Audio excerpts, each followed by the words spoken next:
Vitalus, buried alive at Ravenna for the name of Jesus Christ, and his wife beaten to death with sticks at Milan, about A.D. 99. Vitalus, before his conversion, was a Roman knight and citizen of Milan. He had come to Ravenna with Paulinus, the judge, but when he perceived the bloodthirstiness of his lord, whom he had hitherto served faithfully according to the manner of the world, he bravely left him, and straightway enrolled himself under the banner of Christ, but was very soon apprehended by the enemies of truth. For Paulinus, his lord, not knowing why he had left him, but having learned that he had encouraged Urticanus, who had just before been beheaded with an axe for the faith, when the latter wavered, and that he had restrained him from sacrificing to the gods, likewise that he had buried him after his death, conceived a suspicion that he also might be a Christian. Upon this suspicion, and through the accusations of others, he had the pious Vitalus apprehended, and having found from his own confession that he was really a Christian, he caused him to be put out on the rack to try him,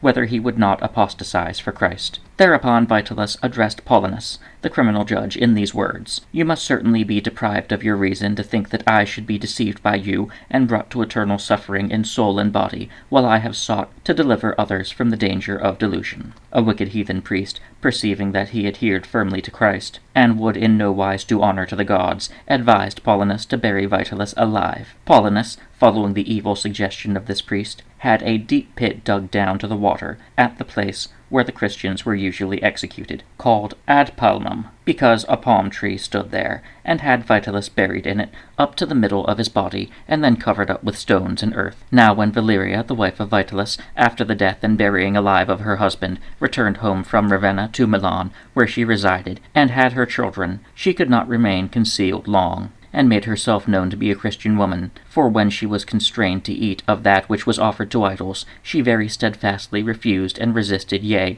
moreover, openly reproved the idolaters, saying, "I am a Christian, and can therefore in no wise eat that which is offered to Silvanus your god." Thereupon these idolaters seized her and beat her to death with sticks. She was buried at Milan by the Christians. This happened by virtue of the first persecution or edict of Nero, which, it is stated, remained in force under Vespasian and under Domitian.